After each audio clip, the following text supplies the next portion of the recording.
good, people? It's Iceberg. Yeah, we're on the road. Gonna go take care of a little work at one of our properties today.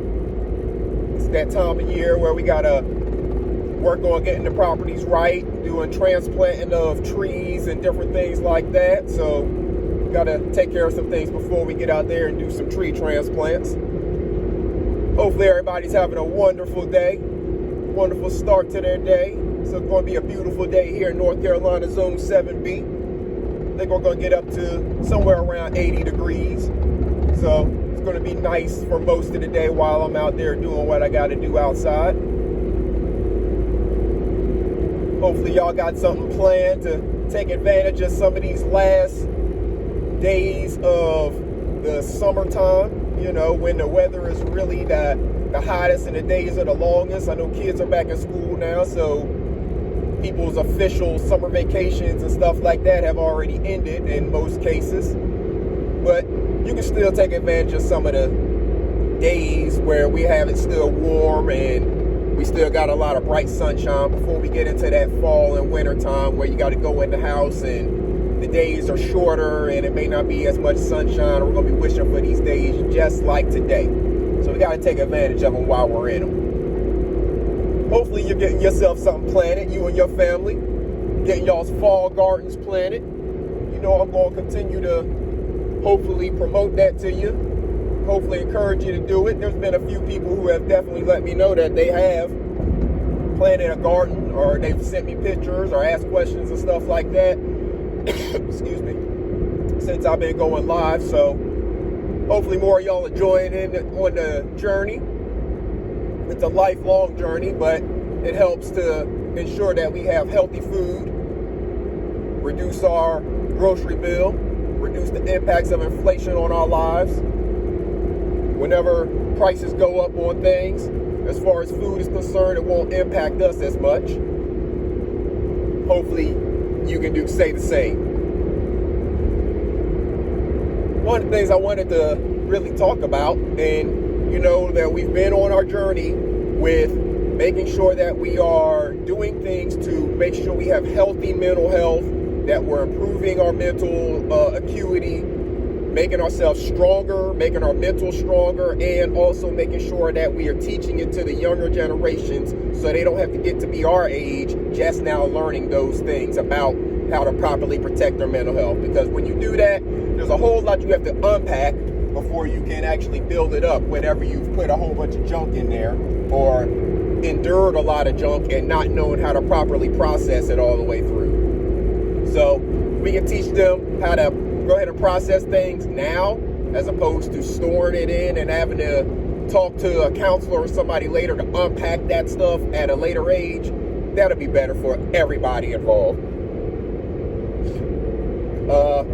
So with that in mind, we've been talking about the different things. Yesterday I was talking about, of course, how we react or respond to things and whether or not we respond to things.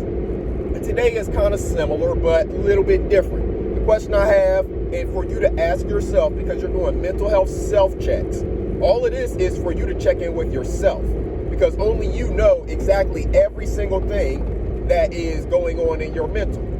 You share some of it with other people, but some of it you keep into yourself, I'm sure. So during your mental health self-checks, you can ask yourself, what moves you? What moves me? And I'm asking you, what moves you? If somebody were to ask you, the question is, what moves you? So you ask yourself, what moves me? Now, there's a couple ways to think about that. First way to think about it is, what moves you in terms of in a negative way? What rocks your boat? What shakes you? What rattles you? What makes you feel like you're forced to respond, right? What are those things? And are those things all healthy things for you to allow to move you? Those are questions you have to ask yourself. Again, this is a self-check. This is not a judgment. This isn't me pointing one finger, because there's more fingers pointing back at me. This is not a judgment. This is a self-check. Questions for you to ask yourself and answer to yourself and then make the adjustments as necessary. So what moves you? Are you moved by the things that people say? Are you moved by the weather? Are you moved by every emotion that, impacts you? Or in every emotion that you experience? Are you moved by every single one to the point of maybe responding in a way that hasn't been thought through? You have to ask yourself these questions. And if you don't like the answer that you give yourself, then you have to think about what you can implement in your life, what changes you can make, so that's not the response that you give in the future. Another question, when you're asking what moves you, it could be in a positive way. So let's think about that. Let's focus on that. What moves you positively? When you see, let's say, videos of people coming home from the military, does that move you? Does that give you a positive emotional response? Does it make you feel good?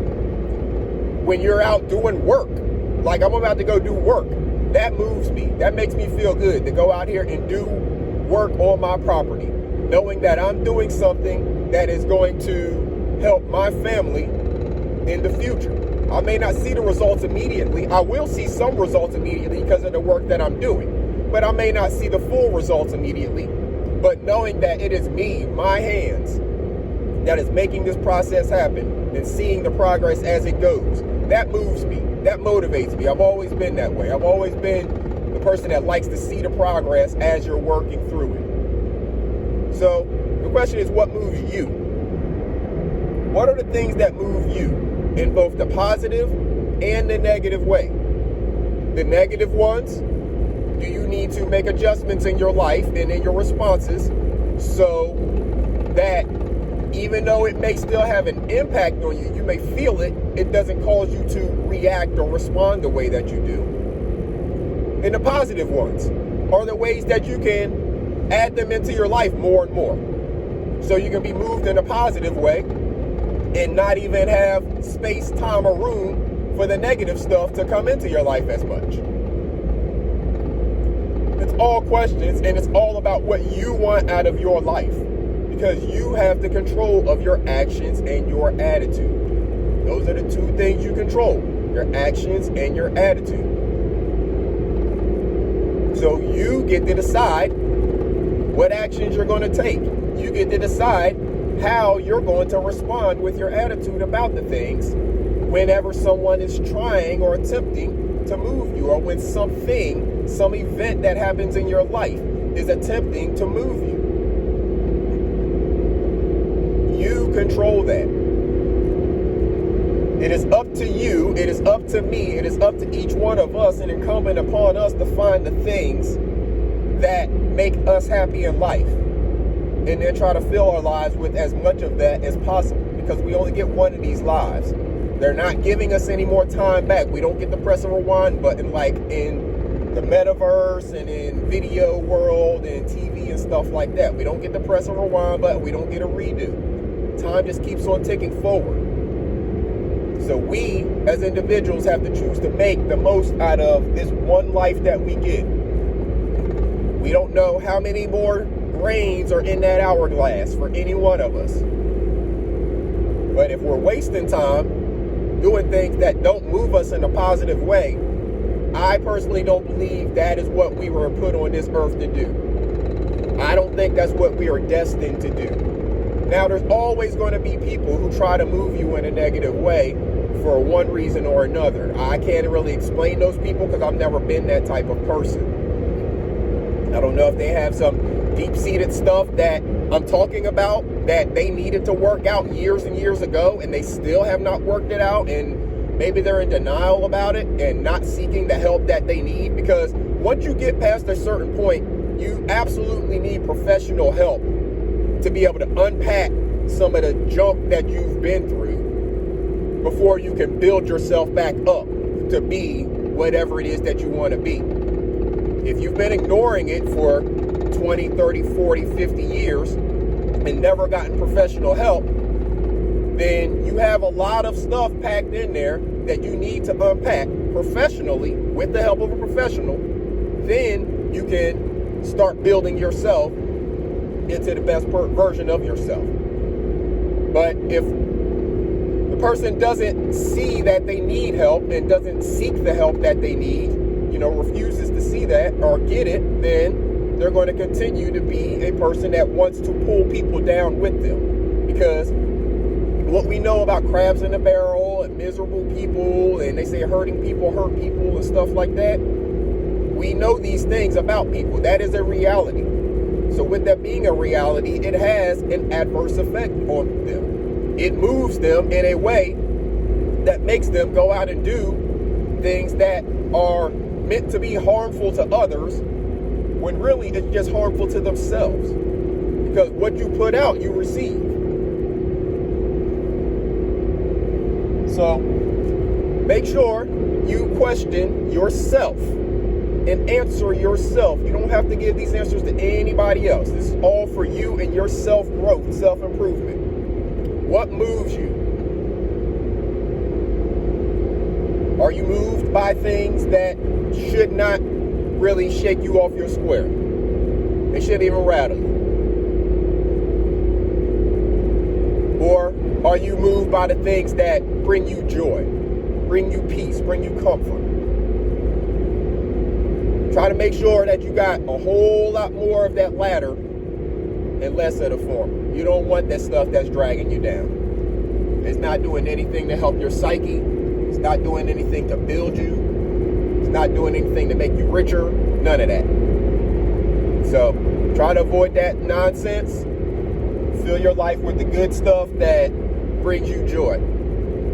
And if we can all get on that type of a path, I think the world will be a lot better place. We'll be less concerned with what other people are doing, more focused on getting those great things in our world, and everybody will be just fine and happy. We'll be in harmony, because we'll all be moving through the world peacefully, not one bumping into another, not one having any jealousy or envy of another, not one feeling like they need to occupy the same space. But we can just move through the world in harmony, peacefully, passing each other, giving a wave, a nod, whatever, and keep on moving about our business.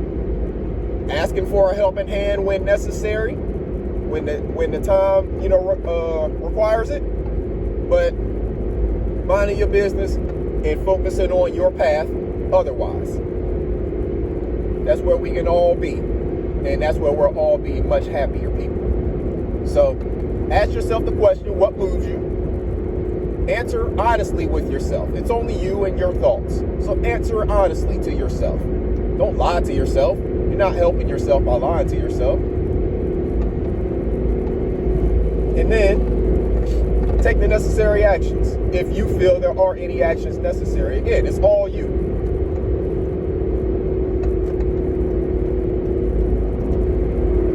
So that's all I got for you good people. Hopefully everybody has a wonderful day. I'm approaching my destination. So I hope y'all take advantage of the sunshine.